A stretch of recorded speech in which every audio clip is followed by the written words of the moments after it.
Welcome to another episode of Where's the Remote? I'm your host, Steven, and I'm joined here by the lovely Régine. I like that, the audience won't know that we just had, a really deep conversation where I'm, mad somber and you got all this energy, but now I gotta, switch it for the shows, the sacrifices that I make. You make it. The sacrifices we make for the people that we love. Like little hearts. I'm not giving them hearts. They just know I showed up. Don't be a hater.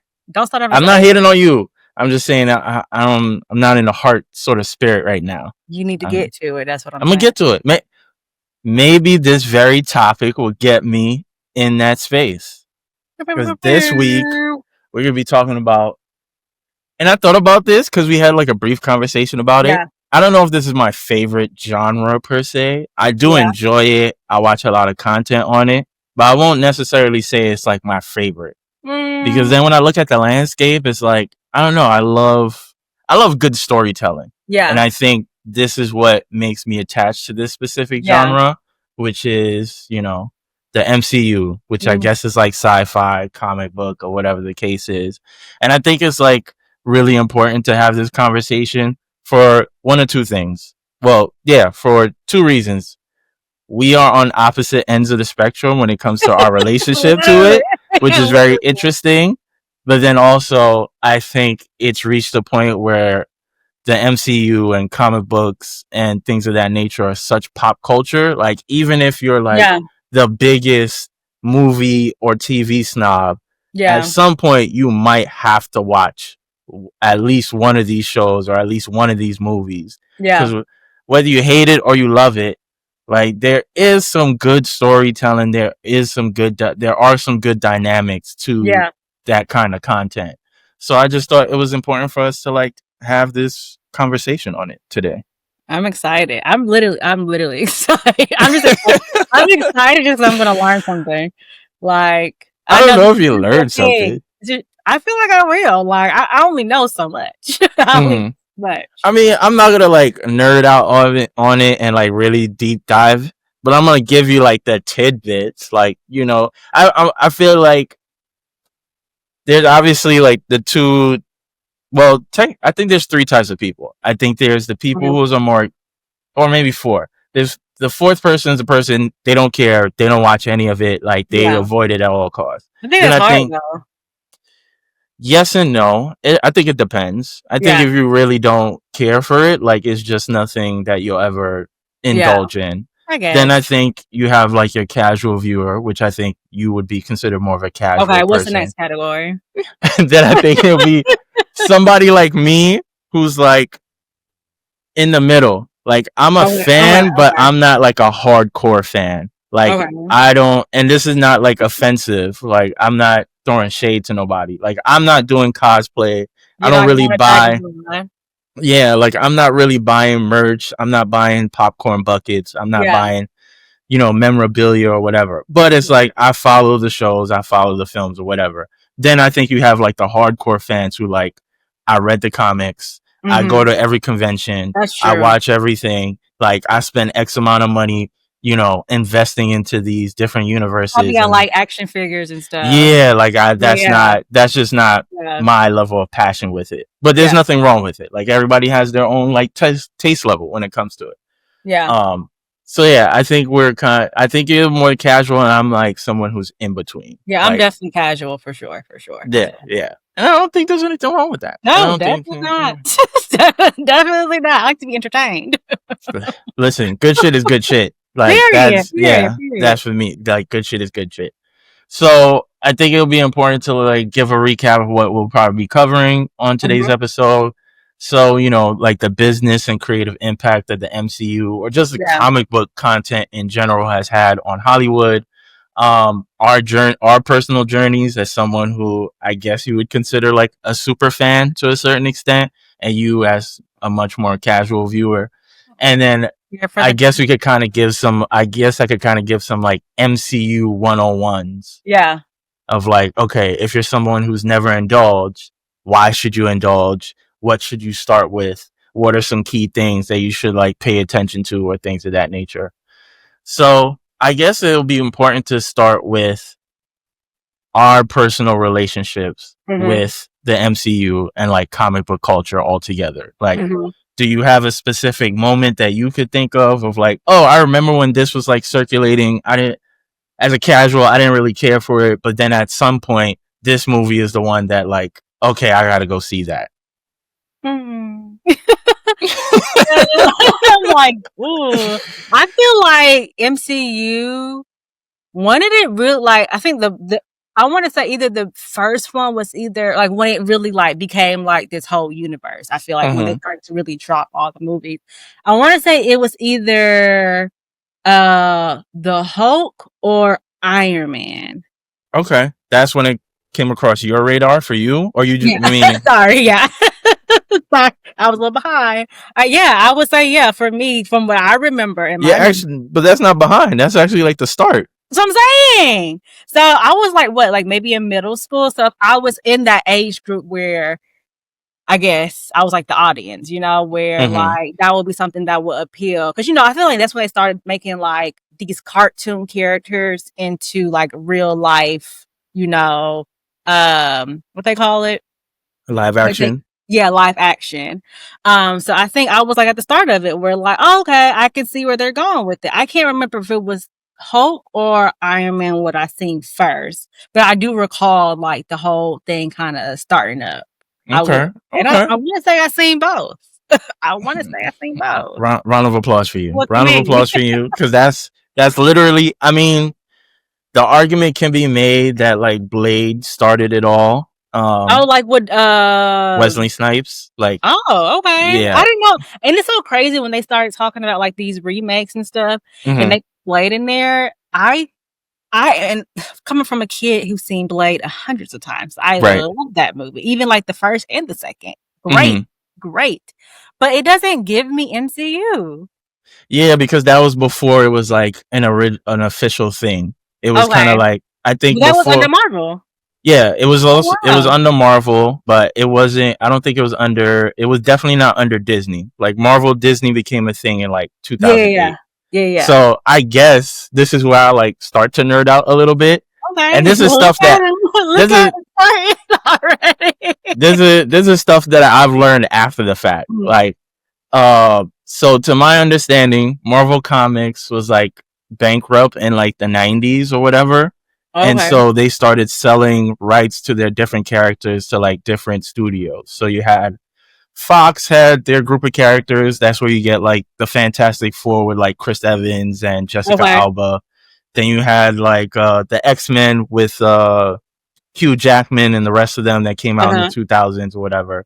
And I don't know what umbrella that Blade movie was under, but Disney also had some purchases of characters as well. And then that's when you get 2008. That's when you get Robert Downey Jr. as Iron Man, Edward Norton as the Hulk or whatever. So that's like the official start of like the MCU. Yeah. But some people like to say like it really started with Blade. Cause like when you go back and watch those other movies, like Blade is a good movie. The Blade movies are good movies. The third one, I just said that. The third one a little shaky. Yeah, third one a little shaky. Really good. Yeah. Like the X-Men movies are okay-ish. Yeah. I think I maybe seen one. Yeah, the X-Men movies are okay-ish, but it was definitely of the time, so it's a little campy. Same thing with like Fantastic Four.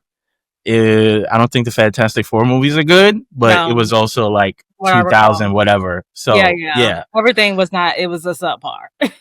right. Even like Tobey Maguire's Spider-Man, that's like 2002, but that was under. Yeah, that was good movies, but that was under Universal, I think. So that's also like a separate thing.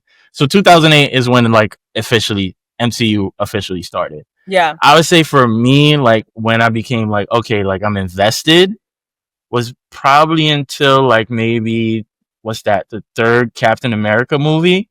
So they was doing their big one on Captain America. Yeah, so like for me, the earlier movies, I was like, oh, okay, this is cool. I'll watch these. Yeah. But then once they got to like Civil War, and it was like we have all these characters in the same movie, and like they're all fighting each other. It was like, oh nah, this is like a once in a lifetime sort of like experience, and this is different. Because up until that point, we ain't really have anything like that on TV or film to that regard. Like, no matter what property that you may love, whether it's like mob movies, I'm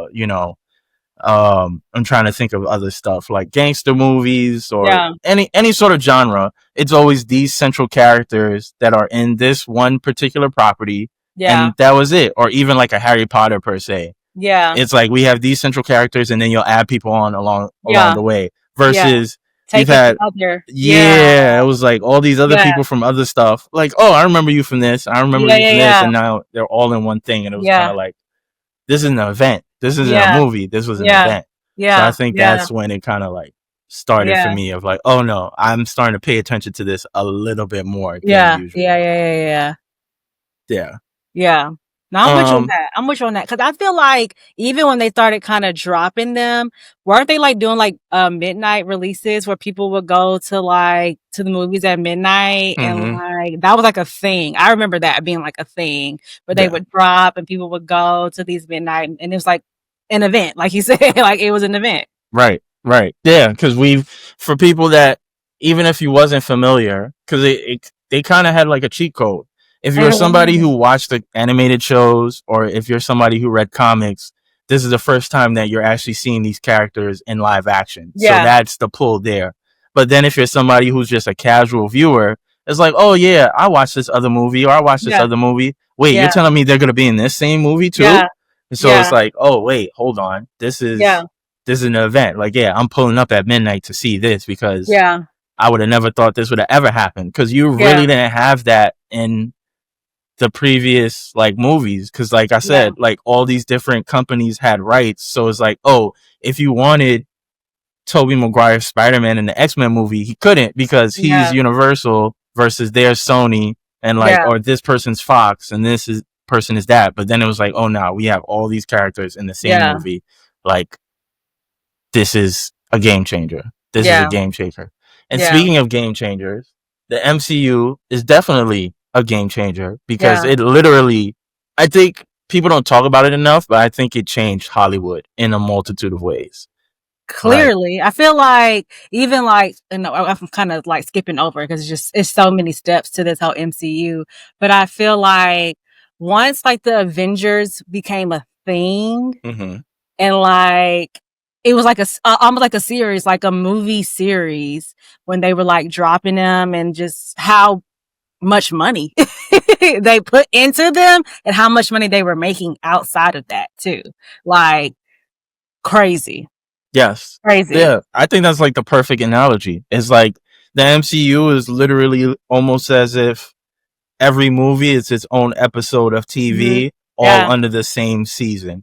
And if you watch everything, then you see how everything builds and how they tie together. And I think that's what like drew people in, even if you're somebody who wasn't a comic book reader, or you never watched cartoons as a kid. It was like, oh no, I'm invested, because I got to see where this like story ends or where it goes. Yeah, I think that was me. That was me.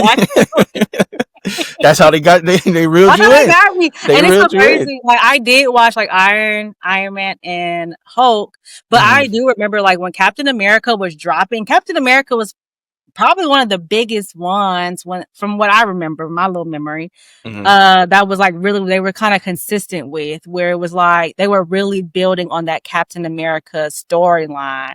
And I feel like his movies were like one of the best ones that if we're talking about like the trio per se of like Iron Man, Captain America, and Thor, like Chris Evans' Captain America has had the best movies out of that group. But like, I don't know if they had all of this planned out, but clearly their success has had like a ripple effect on the industry itself. It's reached the point now. I mean, MCU technically started in 2008. We're 17 years later, if I'm doing my math correctly.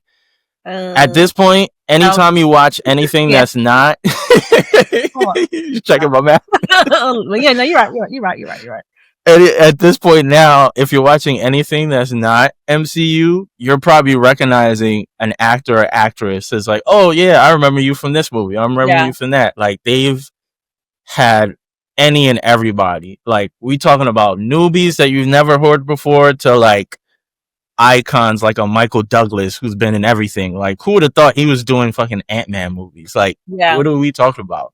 Or even Angelina Jolie in Eternals, or you know, various people like that. Like these are people who have storied careers. Because that Marvel check was clear. Listen, that Disney check is different. I too was on a Marvel. Listen, that Disney check is different. Not only is the check different, there's something about playing a character that is beloved that, from a legacy standpoint, you just like your name is gonna live on forever. Like, we Americans love a hero, honey. Listen, yeah, that's no matter if it's a bad hero. Hey, I was about to go into a very political deep dive, and I was like, you know what? I'm gonna let it go. But yeah, like it's a game changer from an actor or actress level, because once you become synonymous with this character, like people are going to adore you. Chris Evans is always going to be Captain America. Yeah. Robert Downey Jr., even though he's playing a different character in these upcoming movies, he's always going to be Iron Man. Yeah. Like Scarlett Johansson is always going to be Black Widow. Like these are people who are always going to be attached to these stories and these characters, and like they'll live on forever. Look, Hugh Jackman has been playing Wolverine for like 20 years. Like, and that's not even like an exaggeration. That check clear. That's why.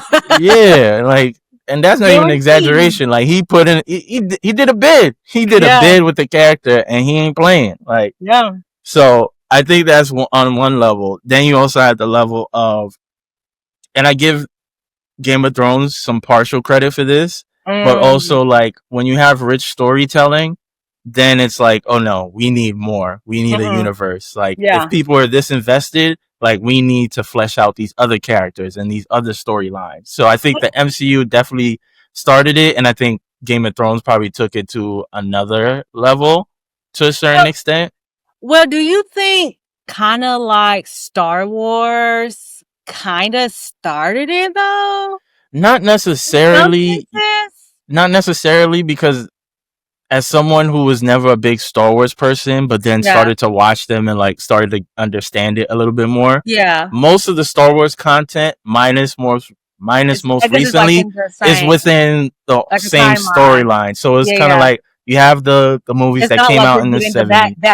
Backstory of it. Yeah. And it's always been like, oh, these characters are all intertwined to this one storyline versus like, we have all these characters and they have like their own separate stories. Like if you're watching a Captain America movie, it's really about Captain America, and maybe at the end there's gonna be like that might be tied into anything else. Versus like that's true. The first three movies and then the prequels, this is all about fucking Anakin Skywalker and his and Luke Skywalker. That whole Skywalker thing is like, that's all about them. That's true. But I mean, someone could possibly make the argument. Yeah, someone can make the argument. I could see that. But I think that MCU is the first one of like, oh, here's this person or character that's completely outside of something else. Yeah. And at some point, it might intertwine to what we're talking about right now, or a previous movie that you saw. Yeah. So like Avengers, for example, like we saw the Thor movie, we saw Captain America movie, we saw the Iron Man movie, and then it gets looped into like this Avengers, like they all come together. Like that was one of its kind. Like we ain't really seen nothing like that before. No. So like, it goes back to the whole like event thing of like, yo, we making this an event, which is, I feel like we now see other properties are now trying to do the same. Of like, you have Game of Thrones, where we're getting all these stories from like hundreds of years ago that's not tied to like present day events. Like they might be loosely, but this is like its own thing with House of the Dragon. Yeah. Or even what's the one that they just delayed till next year? What is it? Duncan and the Seven Kingdoms? No, Egg and the I don't remember. Whatever it's called. They take too long to drop these stories. It's like, Yeah. You know what's going on in the world? You need to drop the content. Yeah. We don't have much time. Please. Yeah, they taking some time. They need to speed it up. You They got need the to speed it. budget. Come on, Yeah, drop they need to it. speed it up. But yeah, like you have that. Yeah. I've never been a Lord of the Rings person, but you have all those Lord of the Rings Power universe. Power is a great one. Who would have thought? Who would have thought? And I actually love it a little bit. I love it a little bit. Listen, man. Okay. Yeah, I think the MCU has definitely like created this sort of benchmark of like everybody. Yo, we got a Dexter universe. Nobody asked for it. Nobody. It needs to go away. Except the 5 fans. Yes, it needs to go away. We have a Walking Dead universe. Why? Like, True. All these different spin-offs. I guess it's like the art of storytelling. Because even like for me, even like in my real world, right? Mm-hmm. Like you get this story, but I want to know the backstory of this person. Like I need to know why they're like that. Because yes, I'm hearing it right now, but we need to get deeper. Let's get deep. And so like I kind of like it a little bit. If it flows perfectly. If it ain't flowing, that's the issue. Like a lot of these they're not flowing. A lot of these are shaky. It's random. Like, it's random. Yeah, a lot of these are shaky. Yeah, I ain't watching Dexter universe. I've watched the Power ones. Some of them are good. Some of them are bad. The Walking Dead, all of them have been bad. A lot of these universes aren't great. So, but they're all capitalizing off of what the MCU did. Is like, oh, you guys like this story? Here's another one for you. Here's another one for you. And it's like, no. We were fine where we were at. Like, we were good. Like, the first one was I liked it.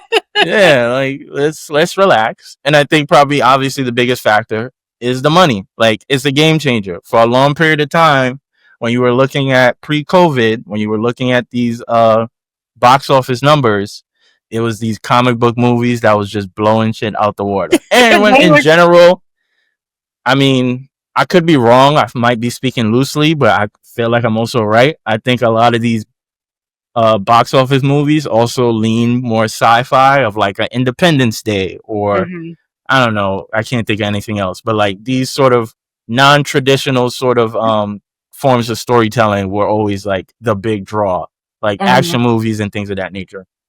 So it's a game changer for the actors and actresses in terms of their pocketbooks and in terms of their legacy. It's a game changer in terms of the industry and like these executives who are the decision makers of like, okay, what are we doing? Do you really want to tell an original story or do you want to tell something that's going to spurn out?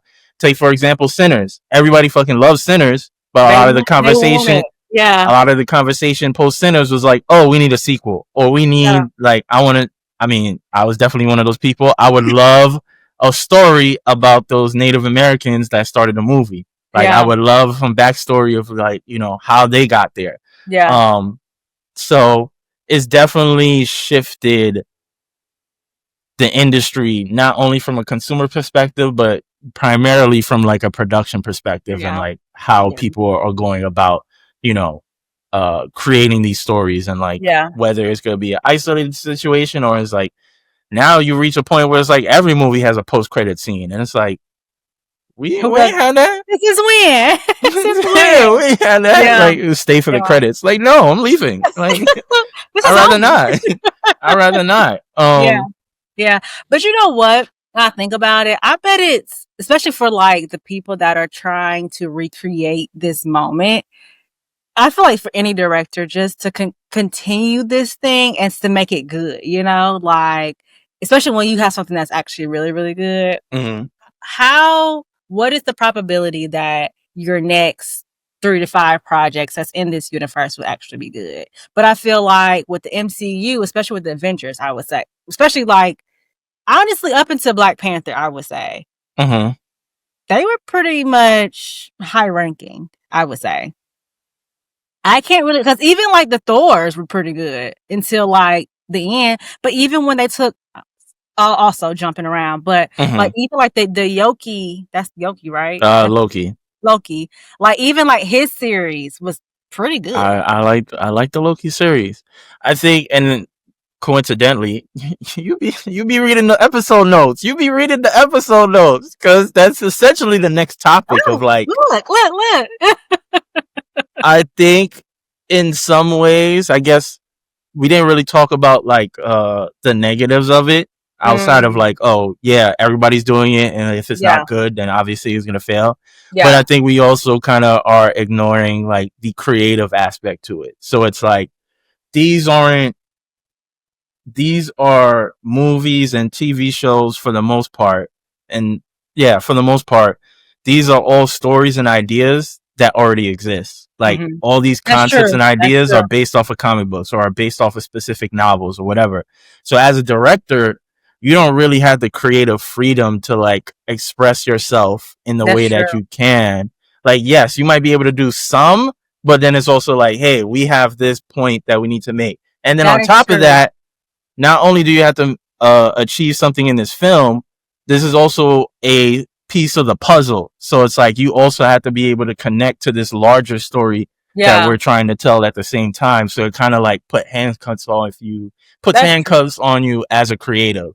That's true. And I feel like even with like the Game of Thrones series, I feel like, obviously they had the books. I never read the books, but they, they're based off of books. But I feel like once the books were done and then they did hop into their creative bag, that's where they lost. I mean, that's a whole episode in itself. Season 8 is a crime against humanity. I hear you, creatives, but like, you have the blueprint. Why would you even mess it up? Yeah, but I mean, Game of Thrones is different because the books were done, so it's kind of like they had to freestyle it. You want to keep it going, like, but still, shows character development is a thing. Plots are a thing. Right. Like all of these things are a thing, and usually, most likely, when you start something, that's pretty much how it ends. Or you go to you make a 180 of it. Like it's only two ways that you can end something versus doing something totally different. Right. And I think that's where the hard part is, because it's like, oh yeah, I hired this director and I hired this showrunner and I think they're talented and great, but then it's like, once you give them that sort of creative freedom, or if there's spaces for them to have creative freedom, it's like there might be places where they may drop the ball in that aspect. So it gets tough there. Yeah, we need to get somebody to write this shit off before we get there. Yeah. Did y'all read this? I don't know. Okay. Yeah, and that also and I mean that's a whole other conversation. But the idea of like quality control and like that's something that Disney had to like. The Disney CEO had to come out and talk about, because they dropped Disney Plus, and which means the shareholders need people to subscribe. So it's like, yo, we need to push out all this content. Yeah. Some of it was good. Some and it's like they spread themselves too thin in terms of like who's overseeing all of this, and like now you have a quality control issue that you need to figure out, which is what we're kind of seeing now of like. There's also this idea of like superhero fatigue, and like people are over it. People are like, I don't want to watch this show to understand what happens in this movie. Or I don't want to watch 20 plus movies to understand where we're at right now. So it's a very convoluted sort of thing, but they get paid the big bucks to figure it out. So they got no choice but to figure it out. So we kind of jumped a little bit everywhere. We covered, what was our origin into this. We've covered some of the business aspects to the MCU. I guess what we'll next pick up on is like, if you meet a stranger, the stranger's like, oh, what's the one TV show or film I should watch from the MCU? Like, what are you recommending them? And I think you'll have a very interesting choice as a casual viewer, because your perspective is going to be completely different than my perspective. I low-key want to say Captain America. The first one, like his origin story, or the second one? So there's three. Well, technically there's four, but there's three. Which is the one where his brother hops into it? Doesn't have a brother. You mean Winter Soldier? Bucky. Bucky. Yes, that's the second one. That's I would say the second one.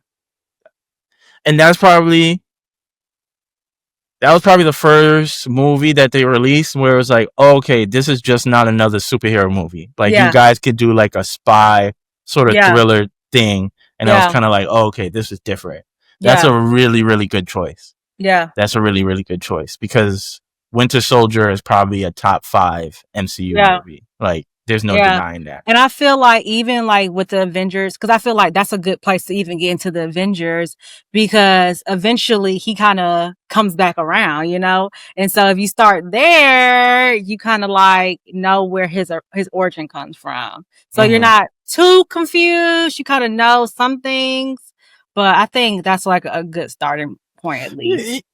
You're absolutely correct. Because the first movie is an origin movie, and it's kind of like how he got his powers or whatever. And then obviously at the end, he does the time jump because he's trapped in ice or whatever. Yeah. But Winter Soldier, there's really not that much reference to like him being trapped in ice and like his origin or whatever. So it's like, if you get the gist of that, of like a man who's lost in time per se, then the rest of the movie is just straight action spy shit. Like you don't need a backstory. It was like here you go. Yeah, you really don't need no backstory. So that's a good one. That's a good one. Yeah. I would say for me, if I was to give someone, and this might be a wrong answer, but I feel like I feel like Infinity War is probably the best MCU movie. And the reason why I love Infinity War so much and why I would recommend it, from beginning to the end, some shit is happening. Like, you start off with Thanos already on the ship, killing all them people, killing Loki, assumingly killing Thor. Like, you start off with some shit, and then it ends with the blip and like people gone. Like, you don't. Funny enough, I feel like that's one of those movies because it ends on. I think that's the only movie that's ever ended on a cliffhanger. Where that would probably like convince somebody like, oh, nah, I gotta watch the rest of this. Like, I need to see the other films because how did all of this happen? Like, I feel like that was me. I feel like that was me. And I feel like it's almost like and I've never tried it, and I don't know if I'll ever try it, but I know people who are like big into Star Wars. They'll tell you, oh, watch the first 2 movies, then go back and watch like the prequel movies, and then go and watch the third movie in the original trilogy of like you get that sense of like how the story comes together. So I feel like Infinity War might be a crazy sort of way of like, here's all this crazy shit that happened in this one movie. Go back. And now you might go back and be like, yo, how did we get here? It's a lot, but I just feel like if you're someone who's like, oh, give me something like if you want to just watch something that's gonna be entertaining as hell, and you may not care to watch any of this ever again, is like that's the one for you. That's a good one because that was a great movie. That might be a hot take. So I guess overall, because we kind of touched upon this earlier of like people who would just not watch it at all. Like, what, in your words, what do you think is the hype? Like, what is the hype around the MCU or just comic book movies and content in general? And is the hype validated? Like, is the hype actually worth it? I would say at its height, like when it was like popping, absolutely. Because it was, as to your point, great story. We all want great storytelling, and it was great storytelling. It was great acting. Great character development. I mean, you're pretty much getting everything you need in the story. Yes. Like, and it's an action. Like, who doesn't love action? Like, remember like when Transformers dropped and how like all of those, like Transformers was everything because there was just so much action going on. And it's very similar in Avengers, and just the MCU universe. But also one thing I do like about the MCU universe is it appeals to everyone. This is true. It isn't just like appealing to kids. It's appealing to literally everyone from the ages of 5 to however old you are. Beyond. Yeah. Especially coming from comics. Like, comics have been around forever. And then it's like, then you go to like the cartoon version of it. And shoot, you don't even have to know about the comics or the cartoons. You can just hop into the movies. This is true. They were really in their bag. Yeah. They're really in their bag. And I think that's why it's like something that, like, you know, and also for a race thing. Throw it in there. Racial wise, I feel like maybe, but when they threw in Black Panther, that changed a lot. You know what I'm saying? R.I.P. Chadwick, man. R.I.P. Yeah. Chadwick. So, I mean, it's literally for everyone. Like, it's very a neutral playing ground for all ages, races, ethnic backgrounds, and everything. I would say. I mean, I can't disagree with you. I think you make a lot of great points. It appeals to a very large audience, whether you're someone who watched the animated shows like I did. That's like my frame of reference. I never read comics. So it's like when I am able to, like, if something happens in a movie or TV show, it's like, oh, wait, I remember when this was in the cartoon shows. Like, this tracks. And yeah, I think even if you're like someone who's brand new, if you just look at it from the lens of like, oh, this isn't kiddie stuff, like this is actual, like this is a movie or this is a TV show, and you're paying attention to, like you said, there's actually great performances, there's actually great storytelling that's intertwined, whether it's in a single film or it's, you know, throughout all the films. Like there are these sorts of pillars that you want in just your medium and content, period, that are present there. Like, you know, you're seeing character development of a Tony Stark from Iron Man to Endgame, of like someone who was literally selling weapons to terrorists to someone who's literally putting his life on the line to save the world. Like, you don't just get that in a couple scenes. Like, this happens over an extended period of time. Exactly. And then you see those sorts of things. And like, there's also like this level of Loki, someone who has identity issues. Like, who would think who would think somebody who's essentially a villain in the first movie, in the first Avengers movie and a few of the Thor movies, like now when he has his own TV show, we're talking about like his identity crisis. Good guy.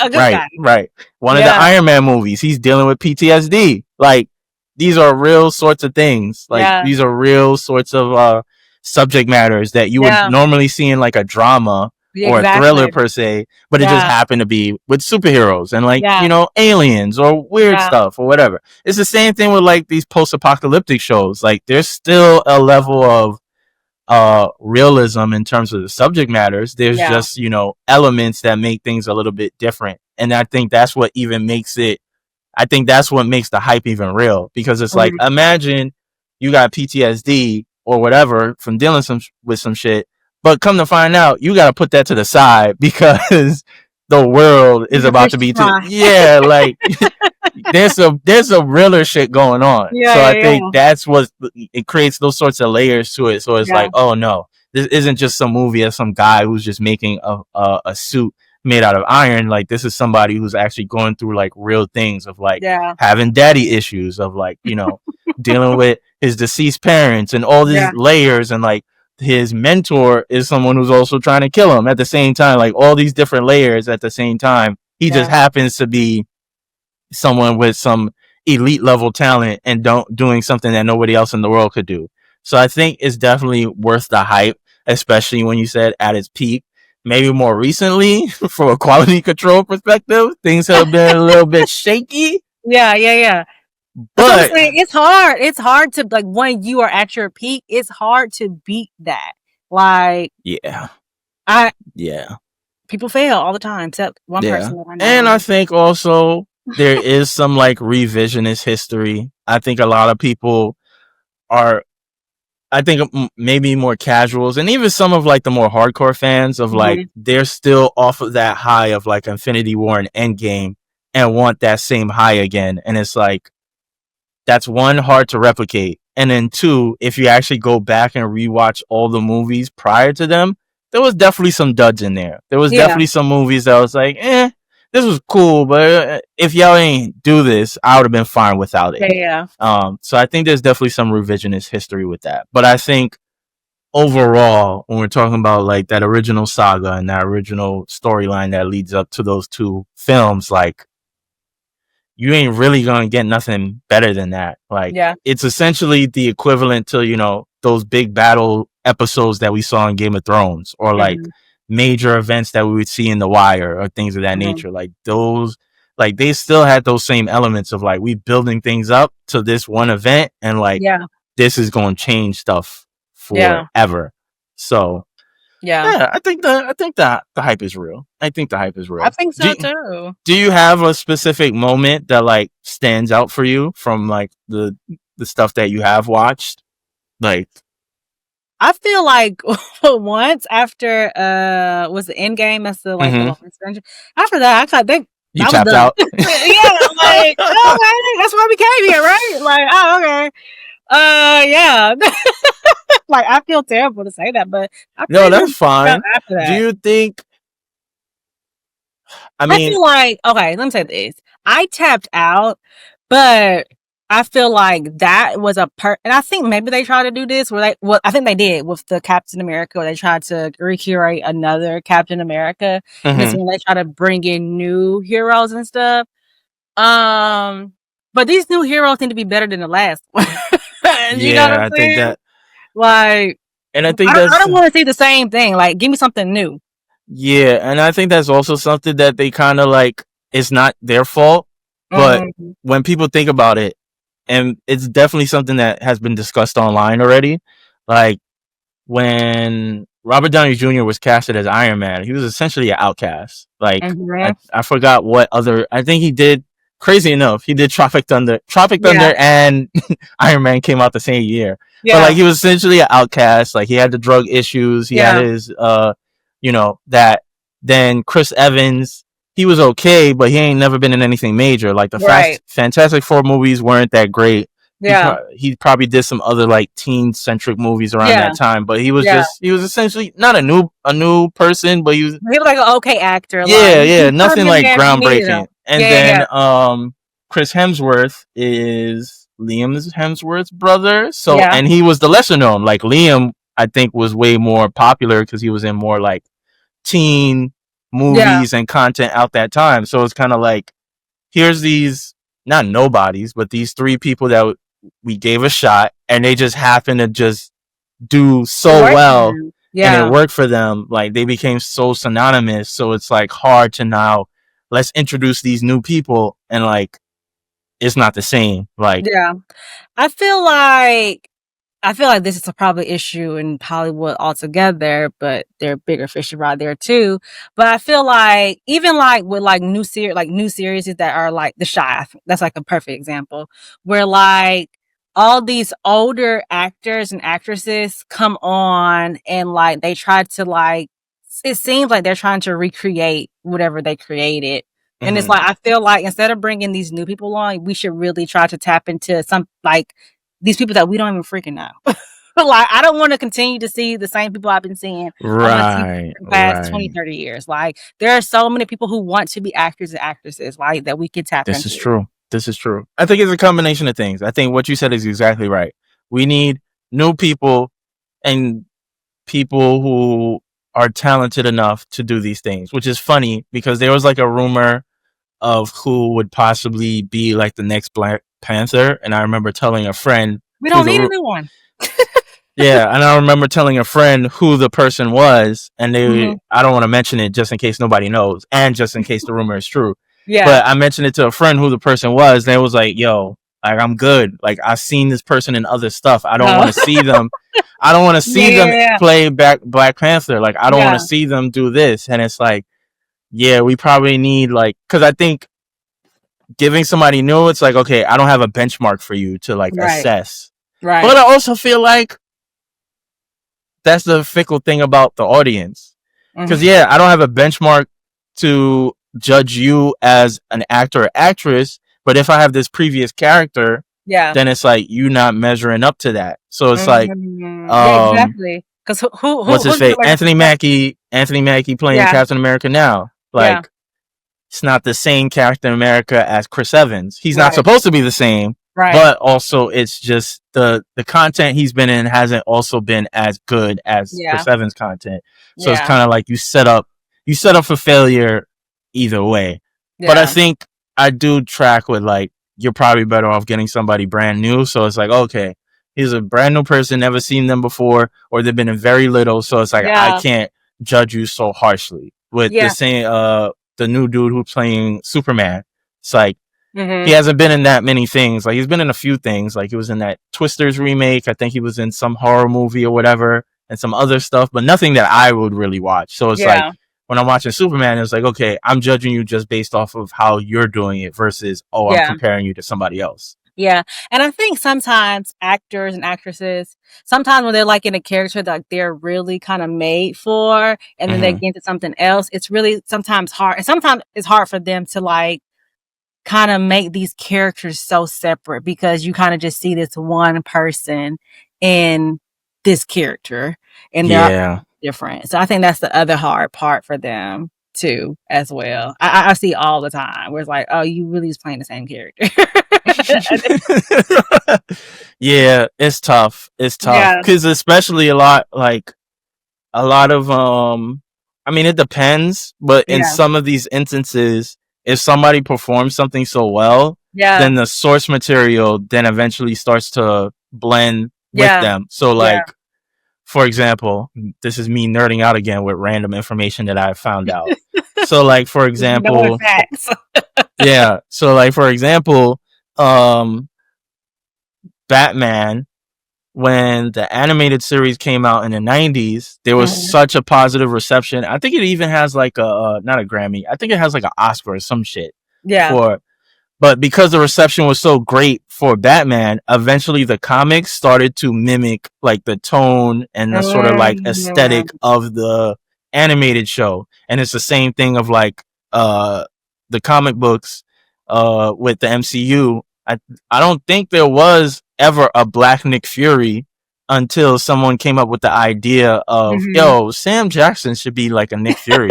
And then in future comics, that's when you start to see a Black Nick Fury who acts and kind of looks more like Samuel L. Jackson.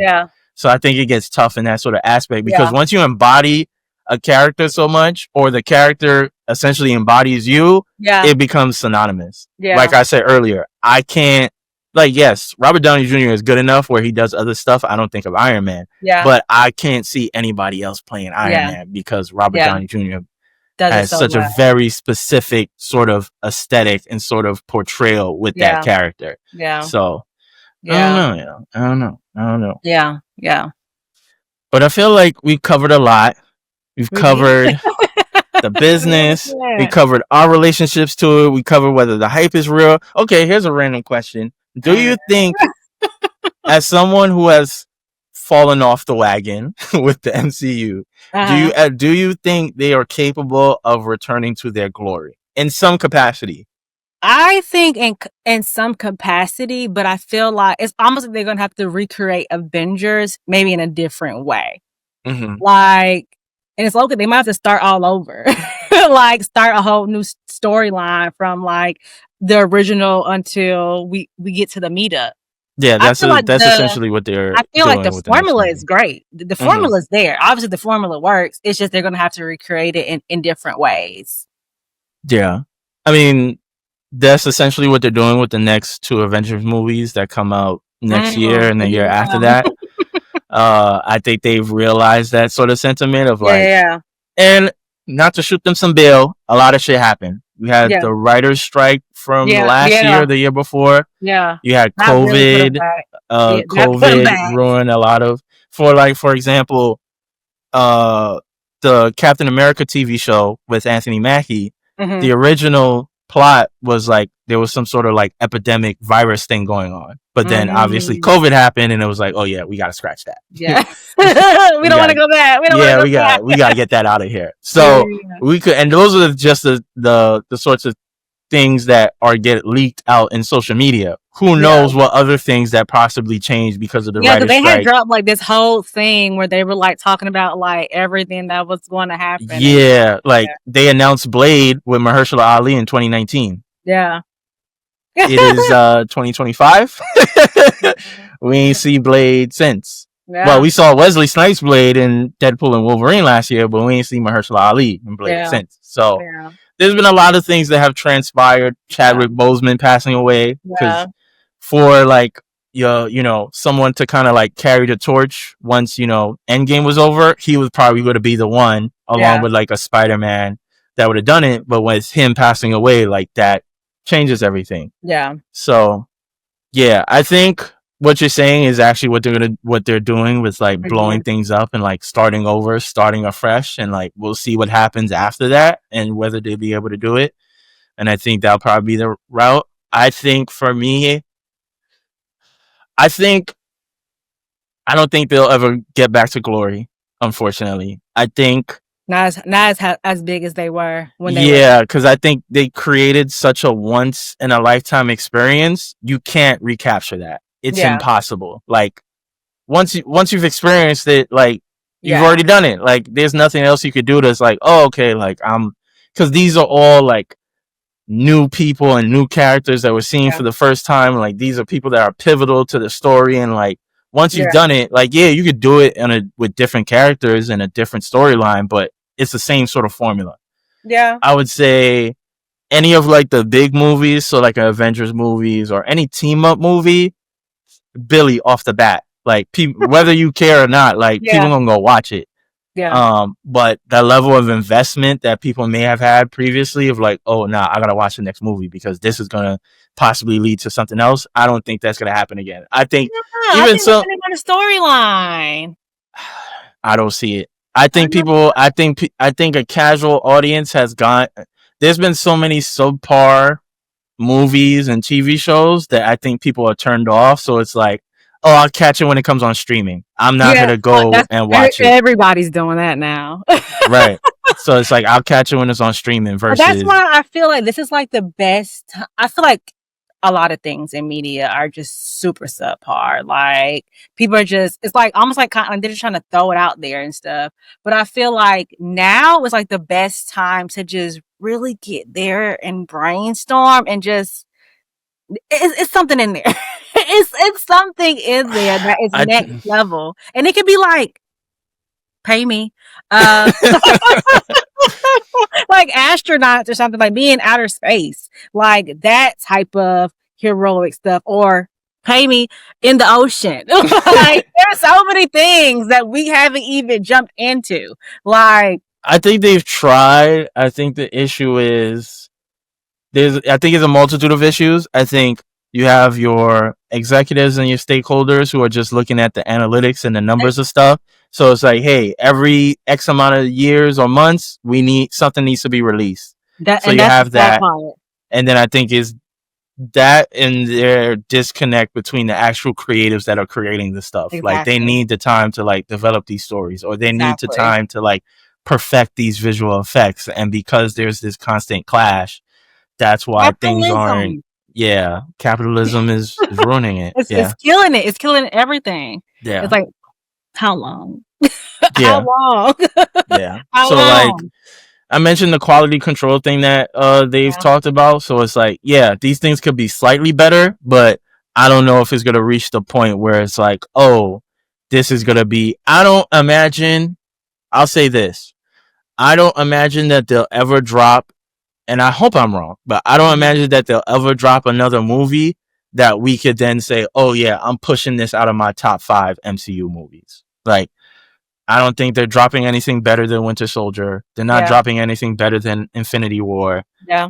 They're not dropping anything better than Endgame. Yeah. You know, you could, whatever other movies some people want to throw in there. Like, I think I really don't see that happening because they've dropped the ball so many times and could have taken so many other routes with the stuff. And it's kind of like, it's definitely hard to get that back once you drop the ball so many times. Yeah. Like you lost your sauce. Like the only way I could really see this happening is like you get one true creative and he or she works on everything. No, you definitely. You definitely need a consistency in that for sure. Yeah, but because that's impossible, like you have to have different directors, you have to have different showrunners. Like it's just I don't really see that.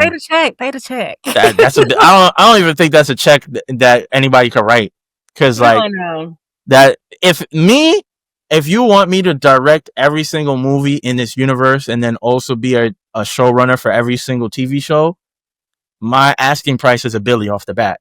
I mean, it's gonna be high. But then it's $1 billion off the bat. How many percentages off for everything? Yeah, it's $1 billion off the bat. I feel like it will be worth it in the end. That's just my thought process. But then also, as a creative, which you hear this a lot, like, which is why like a Chris Evans, you get tired of it. It's like I want to do something else. Like I want to be known for something else. Like I don't want to just be this one thing. I don't know. Legacy's a thing. I don't know. Yeah, I don't know. I feel like we covered it all. I don't know if there's anything else you want to throw in there. This is your lore, honey. I know nothing about. I just casually watch it. I have casual opinion.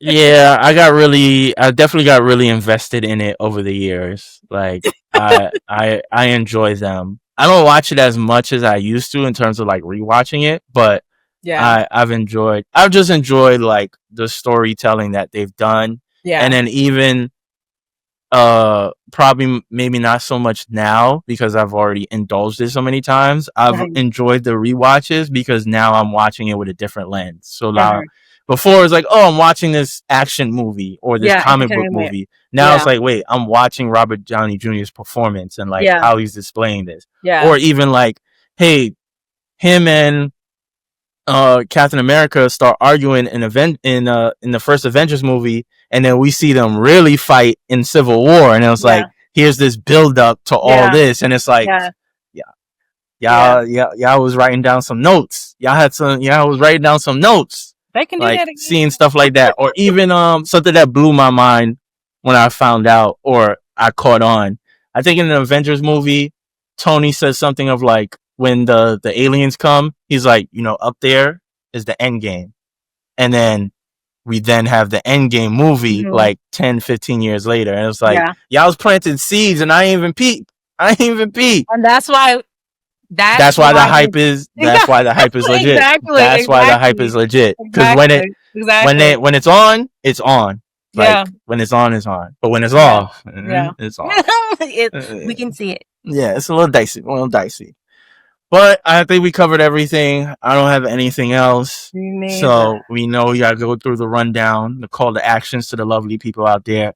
You gotta like, you gotta comment, you gotta subscribe, you gotta rate, you gotta review.